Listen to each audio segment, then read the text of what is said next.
आपने पहले ही अंदेशा जताया था, क्या कहना चाहती हैं? सर, हम यही कहना चाहते हैं कि पुलिस की वर्दी दी गई है तो उसका गलत फायदा न उठाएं। जिसके ऊपर 36 केस है उसका भी इनकाउंटर करवा देते, जिसके ऊपर एक केस है बेगुनाह उनका भी इनकाउंटर करवा दिए हैं ये लोग। अगर इसमें 15 लोग शामिल हैं, 14 लोग शामिल हैं तो सबका इनकाउंटर होना चाहिए। ये जो दिखाते हैं ना, ये कानून वास्तव में अंधा है, कोई इंसाफ नहीं मिल रहा है। हम लोगों के ऊपर क्या बीत रही है, हम लोगों की माँ भी नहीं है, पिता हैं हमारे बड़े भाई थे। अगर हमारे पिता कुछ हो गया तो हम लोग सारे कौन थे? हमारे भाई ही तो थे। उन लोगों ने उनका भी बेरहमी से इनकाउंटर कर दिया। हम यही चाहते हैं कि सबका इनकाउंटर हो, इंसाफ मिले। इस सरकार में हम अभी तक तो सरकार के खिलाफ कुछ नहीं बोल रहे थे, लेकिन वास्तव में जो हो रहा है बहुत गलत हो रहा है। ये नहीं होना चाहिए, चाहे फिर इसमें विपक्षी पार्टी हो या फिर कोई भी हो, कोई भी नेता हो, जो करवा रहा है बहुत गलत करवा रहा है। हम लोगों को इंसाफ मिलना चाहिए, ऐसा नहीं होना चाहिए था। जो किए हैं बहुत गलत किए हैं। भगवान तो उनको सजा देंगे ही, लेकिन उनको भी सजा मिलनी चाहिए कानून की तरफ से। अगर कोई गुनाह करता है तो उसकी सजा कोर्ट देता है, ना कि पुलिस ऐसे इनकाउंटर कर देगा। आपके भाई का क्या स्वभाव था, किस तरह से, कैसे आप लोगों के बीच में रहते थे वो? सर, हमारे भाई का स्वभाव एकदम सरल था, पढ़ने लिखने में भी अच्छे थे।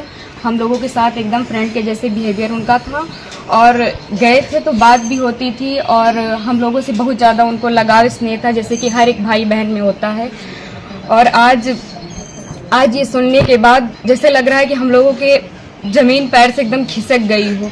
जो कानून ने किया उनको ऐसा नहीं करना चाहिए। अगर वो मिल गए थे, झूठी दिखा रहे हैं कि फायरिंग हुई, मुठभेड़ हुआ। अगर कोई छिप रहा है डर कि हमारा एनकाउंटर ना हो जाए, तो ये झूठा अफवाह क्यों फैला रहे हैं कि फायरिंग हुई, मुठभेड़ हुआ? कुछ नहीं हुआ। उसमें फिर पुलिस को भी मरना चाहिए था ना, पुलिस का एनकाउंटर क्यों नहीं हुआ? आखिरी बार कब आए थे आपके भाई? आखिरी बार 3 जून को आए थे, 4 जून को उनका टिकट था, वापस चले गए थे सूरत, वहीं रहते थे। तो क्या एक साजिश था ताकि भाई की हत्या हुई स्टेप में कराया? और इसमें जो विपिन सिंह है और जो विनय शुक्ला हैं, वो हमारे घर पे आए थे, 3-4 बार आए थे, और हमारे भाई पढ़ाई करते थे। अभी तक हम ये सब बयान नहीं करना चाहते थे, लेकिन अब हम एकदम सच्चाई बता रहे हैं। वो लोग उनको लालच देके कि ऐसा गाड़ी होगा, बंगला होगा, वगैरह वगैरह, जबकि भगवान का दिया सब कुछ हम लोगों के पास है, सब कुछ है। लेकिन फिर भी उन लोगों ने लालच दिया, और लालच में ले जाकर उनको सूरत में एक केस में फंसा दिया। उसके बाद वो थे कि नहीं थे ना, ये हम लोगों को पता है। ये तो सिर्फ जिन लोगों ने करवाया उनको पता है, विपिन सिंह और विनय शुक्ला को, और या तो भगवान को पता है वो सच था कि झूठ था। अब तो इनकाउंटर कर ही दिए हैं, जीवित तो कर नहीं सकते हमारे भाई को। बस हम ये चाहते हैं कि जिन्होंने इनकाउंटर किया उनके ऊपर केस होना चाहिए, कि अगर कोई गुनाह होता है तो उसकी सजा कोर्ट देगा, ना कि STF वाले या फिर पुलिस वाले। बस हम यही चाहते हैं।